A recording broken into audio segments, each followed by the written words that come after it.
It's just starting. Okay. But it'll be 10 minutes. Okay. She just got here, right? Yeah. Yes. Okay. Thank you. We. Mute now. Hi. Can you hear me? On. Okay. Is this working? You see me? It's not allowing me to turn the camera on for some reason. You know, maybe that blocking thing. Do you see? Oh, we see you now. Oh, there you go. Yeah. Okay. Okay. Thank you. Hi. Terribly sorry. No. Thank you. problem. Hey, how are you? Hi. I'm so sorry for the technical confusion. That's okay. I'm sure you got more stuff to do. Let me know if you No. are getting an image that is satisfactory, or if you want me to move, because I see there's lights overhead that are a little. Yeah, just one second. Michelle. Hey, Arden. You get Arden. Yeah. Is that Yeah. You Screen just shouldn't be using his headphones. you take your Get the lights out of the way. Hey Jason, can you make your computer make the speaker instead of using headphones? In other words, Oh, yeah, don't use just it. talk. Yeah. Can you hear me now? Can you hear me? I can. Yep. Okay, great. Okay. So thanks for Is making this some time sufficient? for us. Yeah. Okay. Really good. Yeah. And we're gonna not all of this will be live. We're gonna just put in the best parts. So so don't worry. So one of the interesting things about this book is that it sort of parodies the style of self-help books, but it also in a way mimics them. And I wondered, it's obviously very different from your sort of garden variety self-help books, but did you have to read a lot of self-help books to sort of get the format of those? I read some, Yeah. and I certainly am familiar with the genre of magazine advice, having spent a long, long time in the magazine world, and those over-promising pieces that pledge 18 pounds lost in 18 days and the 24-second work week and so on. And you're right that the book began as effectively a spoof.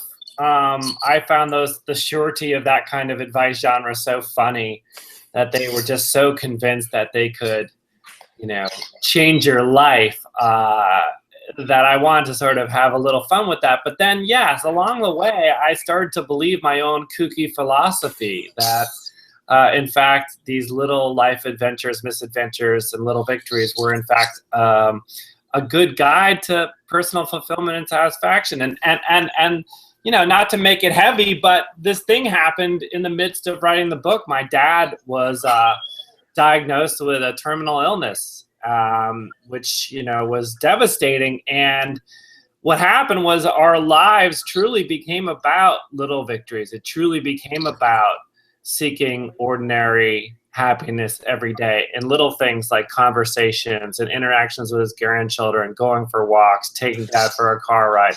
And so what began as this sort of goofy proposition actually took on, this real life experience. And I hope the book is richer for that, because, these were real things that were really happening, and I'm not just joking around here. Yeah. But also yourself, I mean, you had a bout with cancer. Yeah. Was that difficult to write about? To sort of reveal? It's difficult in this respect. I have no shame, as anyone who has followed my sports columns at the Wall Street Journal would know. So I don't have a problem with, exposing my own professional or personal humiliations and embarrassments. I feel wary sometimes about talking about my experience with cancer, because I feel like a little bit of a pretender in the field. It is true. I was diagnosed with testicular cancer about 15 years ago. And while, it's no laughing matter and it is a serious diagnosis, it's also a very curable disease.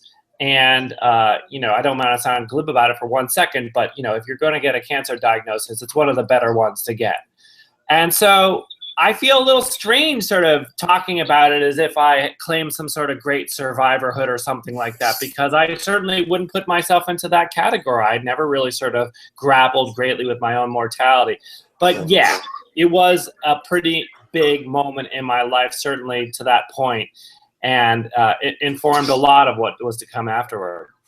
Yeah. See, the chapter on sports, makes a really nice point, especially from a sports writer, that we sometimes take sports way too seriously. I mean, have you done events for this book, or have you heard a reaction from readers yet? Oh yeah, I've been really lucky to be out on the road with it for about a month now and traveling around the country, and it's been this really cool mix of people. Some people who are familiar with my sports column at the Wall Street Journal, and some people who wouldn't know me from a hole in the wall. And what they're getting out of it, or at least they're telling me, maybe they're lying through their teeth, is that they find a relatable quality to this book, that my experiences and, again, my humiliations are things that they might know or know people who know. And, sports is one, I work in a trade of sports writing where there is an incredible culture now of overt seriousness. People taking games that are played with balls on Sundays with the the heft and the magnitude of extraordinary world events. And I've tried to never lose sight of the fact that despite all the many millions, if not billions, that are on the line in these games, that they are essentially entertainment. They are show business. And I think there is a substantial population of sports fans out there who might not be a lunatic following 17 fantasy football teams at once and have kind of a passive appreciation of games, might watch it every once in a while. And my sports column is kind of written for those folks. And I think, again, that's a pretty broad audience of people, men and women. And this book, too, I think sort of falls into that category. I think that I don't claim for one moment to have the answers. I have a PhD in imperfection, and I'm happy to share that. And I think that's what the underlying message of Little Victories is. Yeah. So the sort of the soccer moms and dads that you write about who are a little too serious. Yeah. How do you reach them? Like, do you think they're reading the book, or? Well, it's funny. It is an advice book, right? There was an excerpt. There's a letter in the book called "A Letter to My Son's Future Little League Team," which I have christened the Zen Cubs, and it's a little league team which I have. It's a hypothetical little league team which I basically constructed for adults, not for kids. I mean, I want the kids to come and play baseball and have a nice time, but I also want the parents to enjoy the experience and not feel like it's completely mandatory, and certainly not tackle each other in the parking lot with the umpires after the game. We did publish an excerpt of it on a website, and it was a little bit surprising, some of the reaction from, I wouldn't say they were crazy sports parents, but certainly engaged sports parents who felt that here I was, talking about, having fun for 10 and 11-year-olds, and maybe that was something that was okay for 5 and 6-year-olds, but by the time people were 10 and 11, they were pretty much in the pipeline. And they needed to get serious. And who was I to presume that, parents didn't want hardcore baseball training at that level? So that was a little eye-opening. But again, they might not get the headlines, and nobody writes a story on the front page of the newspaper saying parents get along with umpire at Little League game.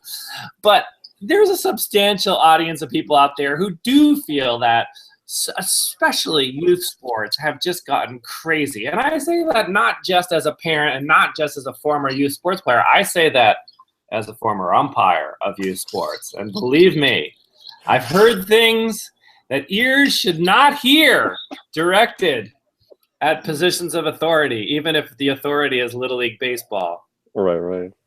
Yeah. Being a journalist is much more suitable, right? You're always begging for time with people.